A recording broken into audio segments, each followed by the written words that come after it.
Jadi ini adalah pembukaan untuk modul 7, penggunaan global table, timetable, pull system, dan global variable. Nah, untuk awalnya itu saya akan menjelaskan mengenai global table. Nah, dalam Flexim ini ada salah satu fitur untuk menyimpan data, baik input maupun output. Nah, jadi global table itu kalian bisa lihat dari ini. Misalnya kita bikin dulu, kita okein dulu. Nah, jadi kalian bisa lihat global table-nya di sini. Jadi kalian lihat ada tanda tambah di sini. Nah, jadi kalian bisa lihat ini ada global table dan timetable. Tapi untuk pertama kali kita hanya bakal lihat global table. Nah, jadi ini adalah langkah untuk memunculkan opsi global table. Nah, selanjutnya akan dibahas mengenai contoh kasus. Nah, contoh kasus yang akan dibahas sekarang adalah dari global table untuk distribusi probabilitas. Nah, diketahui bahwa sebuah perusahaan dia memproduksi sebuah tempat bekal dengan bahan bakunya adalah plastik yang dibeli dari supplier A. Nah, di sini makanya kita taruh source dengan namanya supplier A. Nah, di bahan baku sendiri dia punya ada 4 tipe dengan masing-masing proporsi sebesar 20%, 30%, 40%, dan 10%. Nah, dari masing-masing tipe ini nanti diproses di masing-masing mesin. Jadi kayak tipe 1 diprosesnya bakal di mesin 1. Nah, sebelum diproses ke mesin, dia akan nunggu dulu di gudang. Nah, habis itu bahan baku ini didatangkan dari gudang ke antrian setiap 30 detik dan berdistribusi secara eksponensial.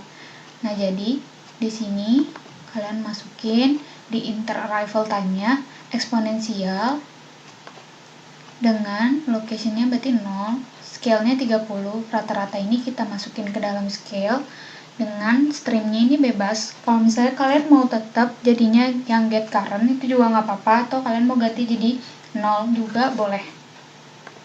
Nah, setelah itu setiap barang ini bakal diprosesnya, waktunya adalah antara 120 detik hingga 130 detik dan cuma bisa memproses satu. Jadi di prosesor ini kalian masukin maksimum kontennya itu 1 dengan uniform 120-130. Jadi di sini tuh ada minimum sama maksimum. Minimumnya kalian masukin 120, maksimumnya masukin 130. Balik lagi streamnya itu bebas. Nah, ini kalian masukin untuk setiap mesin 2, 3, dan 4. Jadi sama semua, maksimum konten 1 dan proses time-nya juga sama.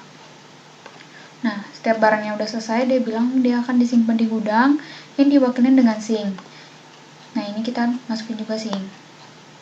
Yang berarti jangan lupa juga kalian untuk di-connect semua supplier gudang, dari gudang ke mesin juga, dari mesin sama ke sinknya. Nah, tadi kan disebutkan kalau misalnya ada proporsi. Nah, di sini tuh proporsinya kita nggak pakai kayak biasa misalnya pakai by percentage. Nah, di sini kita pakainya sekarang pakai global table. Nah, di sini kita tuh kalau misalnya kalian mau global table-nya tuh pakai combo. Nah, gimana cara munculin global table-nya? Kalian klik yang bagian toolbox di kanan ini. Nah, kalian klik yang plus, nanti tuh keluar.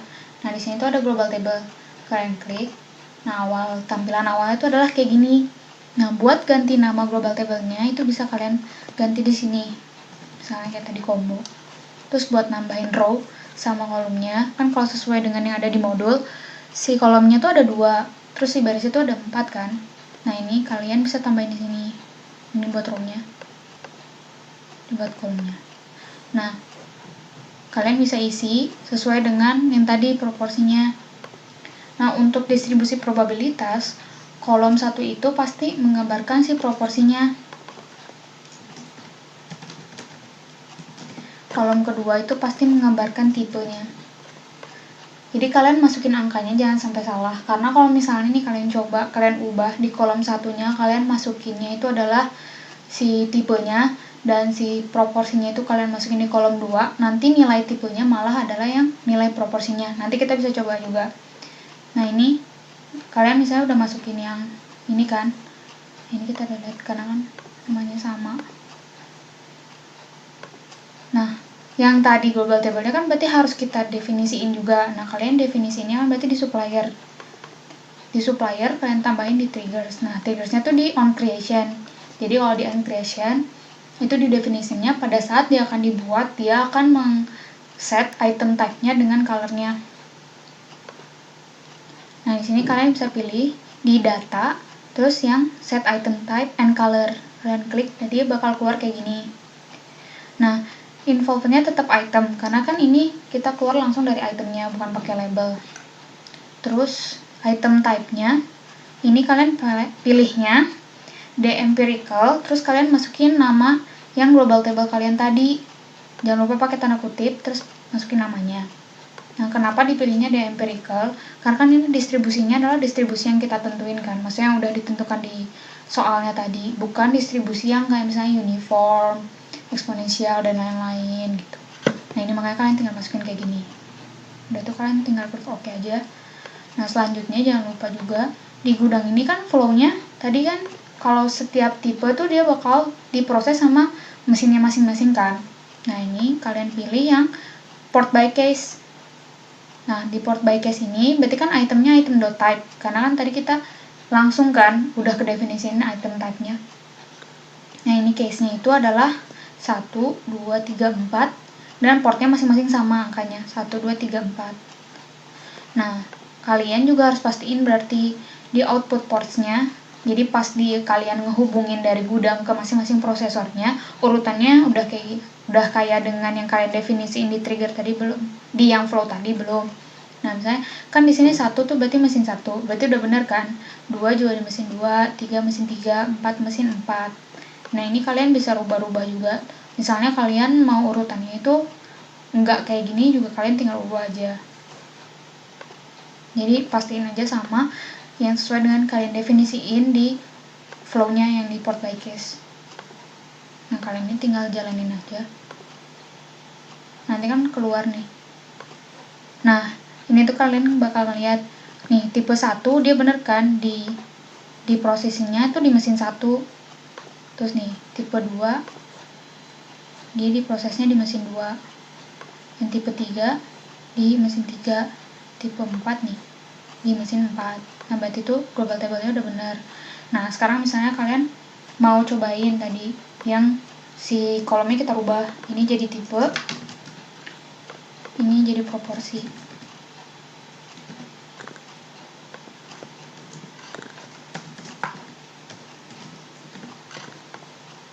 Ini kan berarti kita isi 1, 2, 3, 4. Ini tadi 20, 30, 10 sama 10. Nah, kalau kalian run, ini kan warnanya tadi berubah kan jadinya, sesuai dengan yang didefinisiin. Nah, dia tuh jadinya nilai tipenya tuh adalah 10. Dimana kalau misalnya tadi kita definisiin di gudang, di flow-nya, default-nya tuh adalah 1. Jadi selain misalnya item type-nya selain 1, 2, 3, 4, dia bakal diprosesnya di port 1. Makanya item type-nya kan jadinya nilainya 10, karena tadi di kolom 2 tuh kita isinya adalah yang tadi proporsinya. Nah, di 10 jadinya di mesin 1. Nah, misalnya kita run lagi. Nanti tuh, nah ini kayak yang contohnya yang putih tuh, item type-nya jadi 40, dan dia pun nanti bakal diprosesnya tetap di mesin 1. Karena default-nya adalah mesin 1 gitu. Yang selain tadi kita definisiin, dia pasti di mesin 1. Makanya kalian perlu pastiin lagi kalau misalnya nanti kalian mau bikin, itu di kolom keduanya adalah harus tipenya, bukan proporsinya. Karena nanti definisi dari fleximnya tuh bakal beda kalau misalnya kalian malah isi yang di kolom satunya yang tipenya.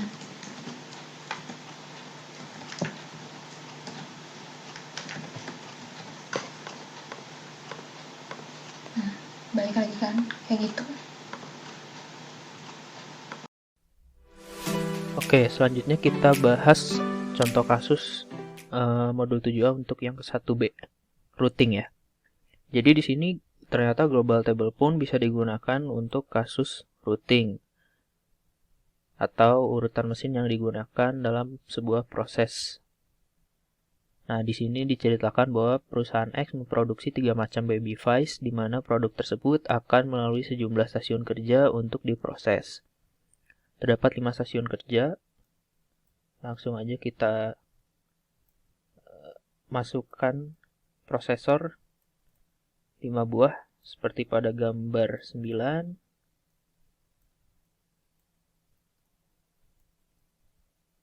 Ya. lalu ada source, queue, dan sebuah sink.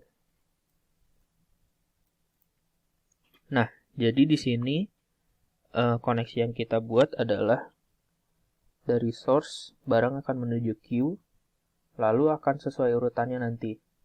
Kalau Babyface tipe 1, dia diproses di stasiun 1, 3, lalu 2, lalu baru masuk ke sink. Jadi di sini setiap prosesor tidak terhubung secara langsung, tapi terhubung melalui queue di sini. Nah, jadi seperti ini. Misalnya barang Babyface tipe 1, dia akan masuk ke queue, lalu ke stasiun 1, balik ke queue lagi, ke stasiun 3, balik ke queue lagi, ke stasiun 2, balik ke queue lagi, lalu ke sink. Nah, bagaimana caranya supaya kita bisa mengatur urutan seperti itu dengan menggunakan global table. Di sini dikatakan bahwa kedatangan Babyface distribusi eksponensial rata-rata 10 detik ya. Kita atur di sini 10 detik sudah, di mana setiap Babyface memiliki proporsi kedatangan yang sama. Di sini kita tambahkan set item type, di mana terdapat 3 jenis item ya, dengan distribusi yang sama atau proporsi kedatangan yang sama. Jadi menggunakan day uniform. Oke, kita buat warnanya juga supaya terlihat perbedaannya nanti ya. Oke, set color by case item type. Kita gunakan warna merah, hijau, dan biru. Oke, sudah di-apply.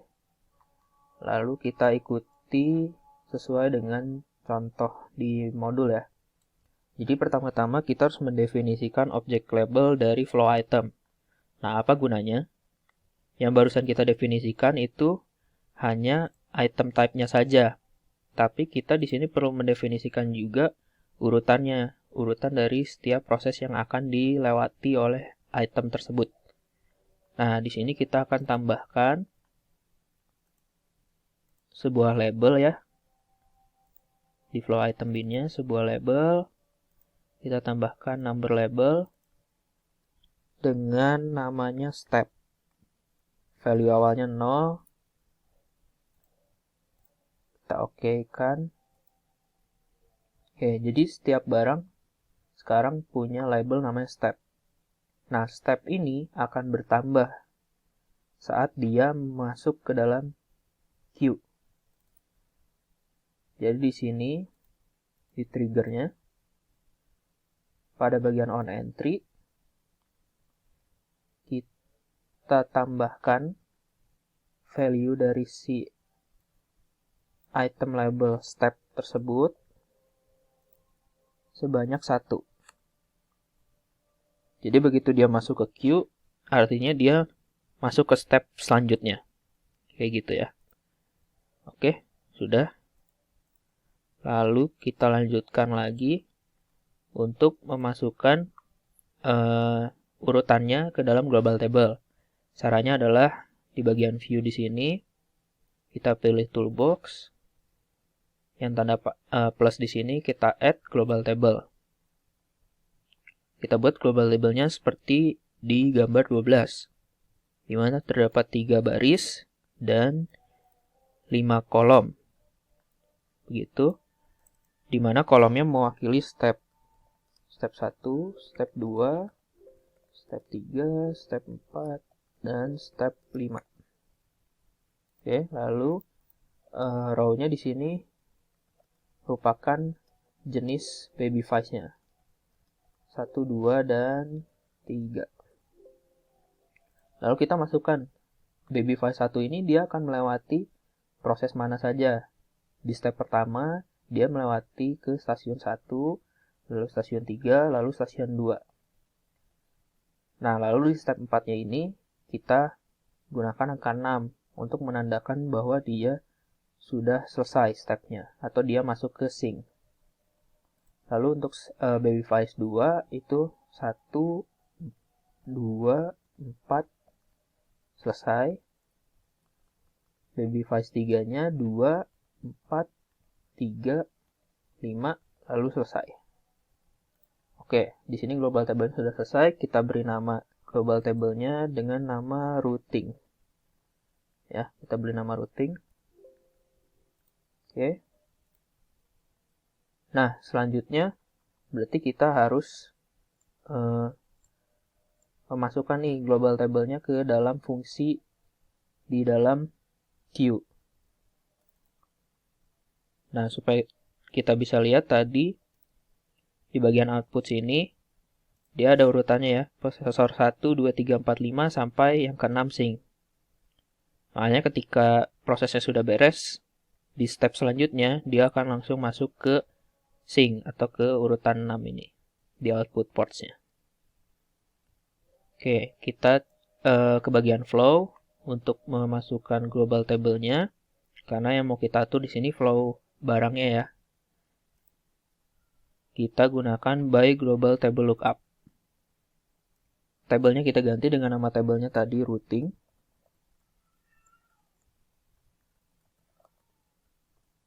Oke. Tadi barisnya adalah babyfy 1, 2, 3 ya. Jadi barisnya kita isi item type, sementara kolomnya diisi dengan item.step, di mana merupakan step-step dari item yang sudah melewati beberapa prosesor. Jadi dia masuk ke step berapa. Seperti itu. Di-OK-kan saja. Lalu kita coba running simulasinya. Nah, ini terlihat item pertama ya. Jadi begitu dia masuk ke sini, label step-nya itu menjadi 1. Label step-nya menjadi 1, dia item 1 ternyata. Tipe itemnya 1, jadi dia masuk ke prosesor 1 dulu. Lalu harusnya dia lanjut ke prosesor 3, lalu ke 2, lalu baru masuk ke queue. Sementara kalau yang hijau, dia dari 1, dia tunggu dulu, dia masuk ke 2, nanti dia masuk ke 4. Baru ke queue dan sync. Sementara itu, kalau yang biru, kita tunggu. Nah, yang biru dari 2 ke 4, ke 3, ke 5, lalu baru masuk ke sync. Nah, seperti itu penggunaan global table untuk kasus routing.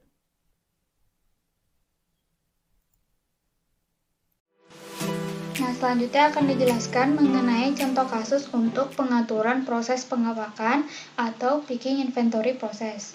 Nah, di sini ketahui kalau sebuah distributor punya 10 tipe produk yang bakal dia jual. Nah, terus terdapat 5 tipe pesanan yang beda-beda yang datang ke pihak distributor tersebut.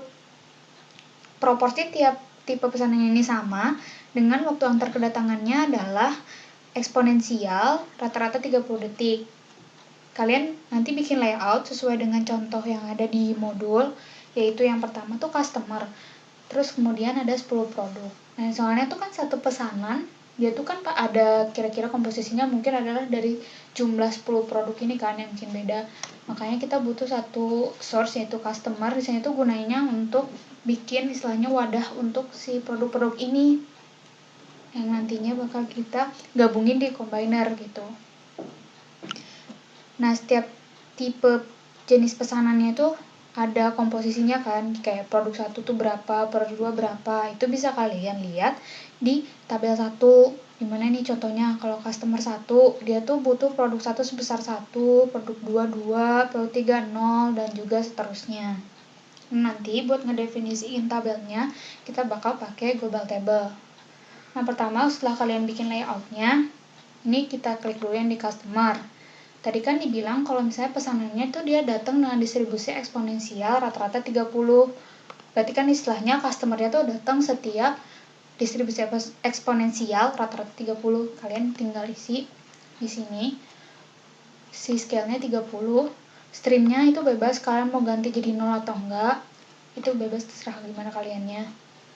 Terus kemudian dibilang kan kalau proporsi dari setiap pesanan itu sama. Makanya di sini kita perlu trigger, karena kan kita perlu definisi ini buat customer 1 sama 5 itu beda kan.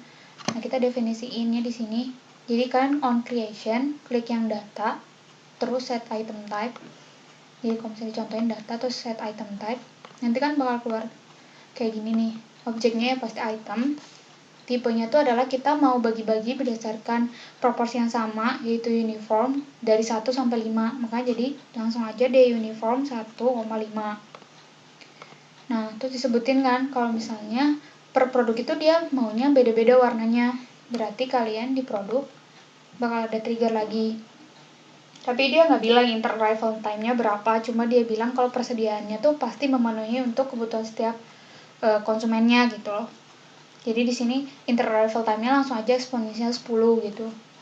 Nah, di sini triggernya kita bikin ada set object color. Jadi kalau misalnya kalian klik, tinggal klik yang visual, karena kan di sini dirubahnya cuma si set object color-nya aja kan, cuma warna dari si itemnya aja, nggak kita definisiin itemnya tipenya berapa, karena kan tadi ada udah yang di palette yang customer tadi kan. Oh ya, yang customer kalian pilih tipenya tuh palette ya. Nah terus ini kita set object color, nanti itu keluar kalau kayak gini nih, objeknya item, colornya tuh kalian tinggal bisa pilih, bisa juga random, jadi gimana nanti si flexingnya itu juga bebas. Tapi kalau misalnya kalian mau mastiin setiap produk tuh nggak sama warnanya, kalian definisiin aja, misalnya kalian mau merah atau biru atau hijau gitu. Nah di sini kenapa ada increment value, karena kan kalau misalnya kita nanti mau ngecek di dalam combiner apakah udah bener sih sesuai dengan yang tabel tadi. Kalau misalnya kita pilih dengan cuma warna doang, berarti kan kalian harus nyatet nih satu-satu, produk satu warnanya apa, produk dua warnanya apa, kayak gitu kan. Nah, itu agak sulit mungkin. Jadi di sini tuh gunanya increment value adalah buat memudahkan. Di sini kita mau increment value, terus bikin label baru. Karena kan sama nih bentuknya box. Kita bikin label baru jenis produk gitu. Nanti biar pada saat kita mau bedain, misalnya mau periksa apakah udah bener komposisinya, itu kita bisa lihat dari label jenis produk tadi. Nah, incrementnya tuh angkanya sesuai dengan jenis tipenya produknya gitu. Kalau produk 2 ya incrementnya 2, 3 ya 3, 4 ya 4 gitu. Ini opsional, terserah kalian mau nambahin atau enggak. Kalau misalnya kalian cuma mau bedain berdasarkan warna dan ngeceknya dari warna aja, itu nggak apa-apa. Nah, udah ini semuanya buat produk 1 sampai dengan produk 10.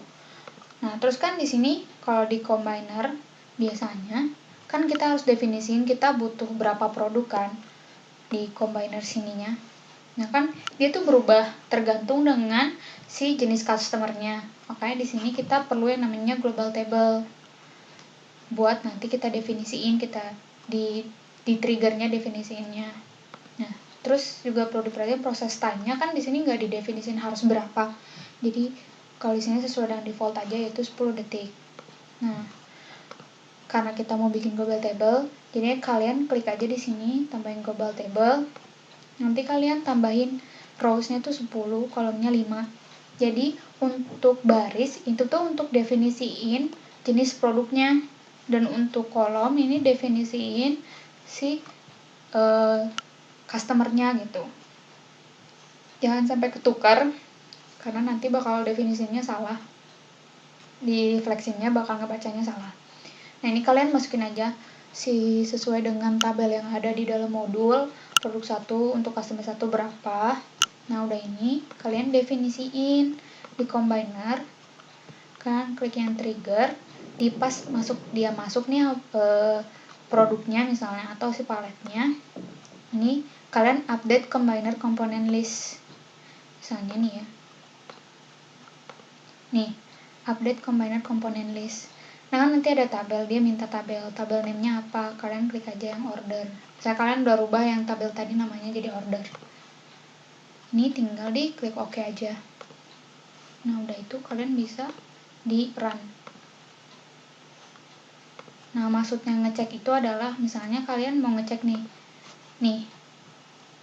ini kan palet ya bentuknya tadi buat customer. Nah, ini kan customer 2 nih, kalian mau cek apakah udah bener nggak sih isinya di sini.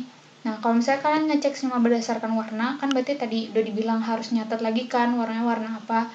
Nah, biar gampang tuh jadinya kita pakai label tadi, dimana kita increment value-nya berdasarkan tipenya. Jadi kan di sini ketahuan jenis produknya dia tuh adalah yang 6. Nah, kalian bisa lihat di sini itu customernya adalah customer 2. Ini di customer 2 untuk produk 6 dia butuh 4 kan. Kalian lihat nih yang warna ini, yang jenis produknya 6, 1, 2, 3. Ada 4 kan. Nah, berarti itu udah benar. Nah, kayak ini maksudnya gitu.